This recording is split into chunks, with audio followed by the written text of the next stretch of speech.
Di balik kemudahan teknologi digital, tersimpan ancaman yang perlahan menghancurkan kehidupan masyarakat. Pinjaman online ilegal bukan hanya menjerat korban dengan utang, tetapi juga meneror keluarga dan merusak ketenangan hidup mereka. Kini, berbagai pihak mulai bergerak. Pemerintah, aparat, dan lembaga terkait berupaya menghentikan maraknya pinjaman online ilegal di Indonesia.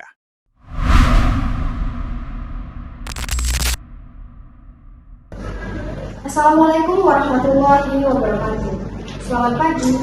Hai sahabat media, perkenalkan saya Karya Indah sebagai moderator pada forum diskusi isu pada pagi hari ini. Di balik kemudahan teknologi, tersimpan ancaman yang tidak terlihat. Pinjaman online ilegal telah menghancurkan banyak kehidupan masyarakat. Hari ini, kita tidak hanya berdiskusi, tetapi juga memahami penderitaan korban dan mencari solusi nyata dari berbagai pihak. Maka dari itu, selamat datang dalam diskusi forum publik dengan tema Maraknya Pinjaman Online Ilegal di Indonesia. Dalam pembahasan ini, kita akan membedah dan menjawab dua hal utama. Yang pertama, dengan analisis dampak penderitaan korban secara sosial, ekonomi, dan psikologis, dan bagaimana masing-masing peran lembaga terkait dalam menangani isu ini. Untuk memahami dampaknya, saya persilahkan dari korban yang terdampak untuk menyampaikan keluhannya. Baik, terima kasih. Saya ingin menyampaikan keluhan yang saya alami beberapa bulan terakhir.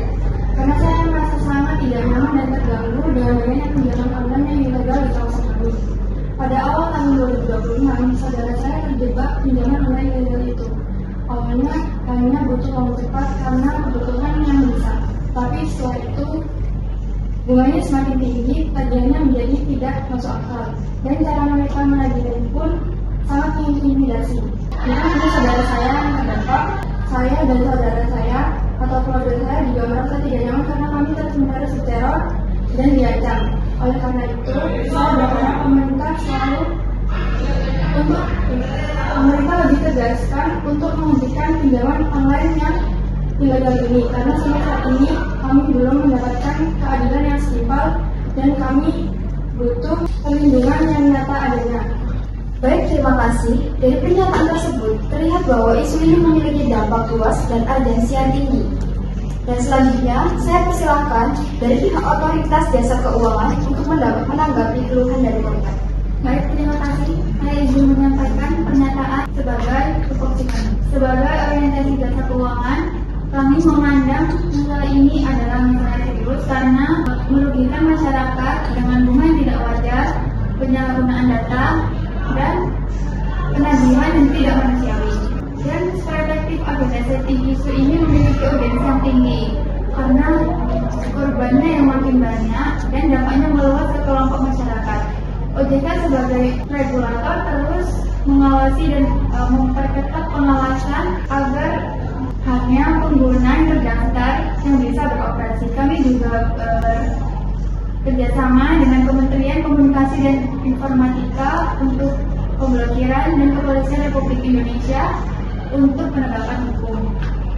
Selain itu, kami terus mengingatkan masyarakat untuk berhati-hati dan terus mengedukasi agar menggunakan pelayanan pinjaman online yang legal. Dengan adanya masalah yang jelas, solusi yang ada, dan dukungan dari beberapa pihak, kami menilai bahwa isu ini sangat layak menjadi kebijakan publik. Terima kasih. Baik, terima kasih. Selanjutnya, tanggapan dari pihak Kementerian Komunikasi dan Informatika. Baik, di sini saya sebagai Kementerian Komunikasi dan Informasi Republik Indonesia, di sini saya berpendapat bahwa pemblokiran terhadap aplikasi maupun platform pinjaman online ilegal tersebut merupakan langkah penting yang diambil untuk melindungi masyarakat dari praktik keuangan yang merugikan. Pinjaman online seringkali beroperasi tanpa izin resmi, penyalahgunaan data pribadi pengguna, menerapkan pembayaran bunga yang tidak wajar, serta mengintimidasi dalam proses penagihan. Oleh karena itu, pemerintah itu perlu melakukan tindakan tegas berupa pemutusan akses terhadap platform digital tersebut agar keamanan dan kenyamanan masyarakat tetap terjaga.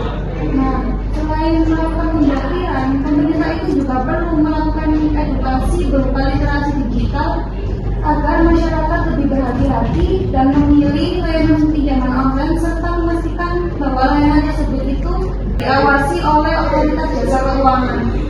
Nah, dengan adanya kerjasama antara pemerintah, lembaga keuangan, dan masyarakat, diharapkan layanan digital di Indonesia menjadi lebih aman dan terpercaya. Hal ini menunjukkan bahwa penanganan kasus ini membutuhkan pendekatan yang berkelanjutan dan kolaboratif. Baik, terima kasih. Selanjutnya dari pihak Satgas Pasti untuk menanggapi. Baik, saya sampaikan bahwa dari pihak Satgas Pasti memandang bahwa aktivitas keuangan seperti pinjaman online dapat merugikan masyarakat. Satgas Pasti juga memiliki peran dalam melakukan pengawasan, penindakan, dan penelusuran terhadap aktivitas ilegal di masyarakat maupun di platform digital. Kami juga bersama dengan OJK, Kominfo, dan perbankan dan kepolisian juga untuk memblokir aplikasi ilegal, menutup akses transaksi mencurigakan, serta menindak pelaku. Selain penindakan, kami juga terus mengedukasi masyarakat agar menggunakan transaksi yang resmi dan terdaftar dengan kerjasama lintas lembaga dan masyarakat. Kami berharap aktivitas keuangan ilegal dapat ditekankan. Mungkin tanggapan itu yang bisa saya sampaikan sebagai tupoksi dari Satgas Pasti. Terima kasih, dan yang terakhir saya persilahkan dari pihak kepolisian untuk menanggapi dan bagaimana untuk menindaklanjuti isu ini. Baik, saya sudah mendengar dari semua pihak yang berargumen mengenai kasus ini. Sebagai aparat penegak hukum, kami menegaskan bahwa pinjaman online ilegal bukan hal sepele, tetapi merupakan tindakan kriminal yang meresahkan masyarakat. Banyak kasus menunjukkan adanya ancaman, pemerasan, dan penyalahgunaan data pribadi korban. Fokus kami adalah penindakan hukum melalui patroli cyber dan penanganan laporan masyarakat.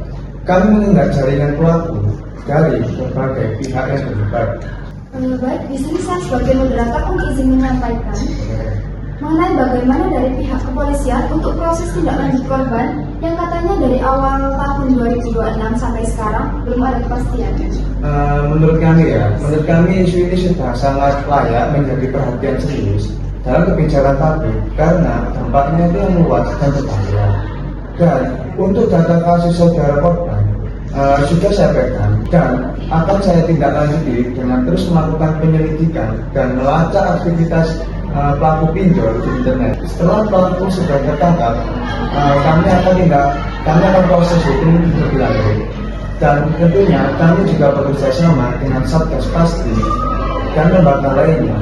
Penanganan itu lebih maksimal. Baik, terima kasih atas tanggapannya. Apakah dari pihak korban ingin menanggapi hal ini? Baik, sahabat media, pinjaman online ilegal bukan sekedar layanan keuangan. Ini adalah ancaman nyata bagi masyarakat. Maka dari itu, dibutuhkan kolaborasi antara pemerintah, penegak hukum, dan masyarakat. Karena jika kita diam, korban berikutnya bisa siapa saja. Kita dapat mengambil sebuah amanat bahwa kemudahan tidak selalu aman. Alangkah baiknya kita lebih bijak dalam menggunakan layanan keuangan agar privasi kita tetap terjaga. Saya sebagai moderator dan pihak-pihak yang ada di dalam video ini pamit undur diri. Terima kasih dan sampai jumpa. Wassalamualaikum warahmatullahi wabarakatuh.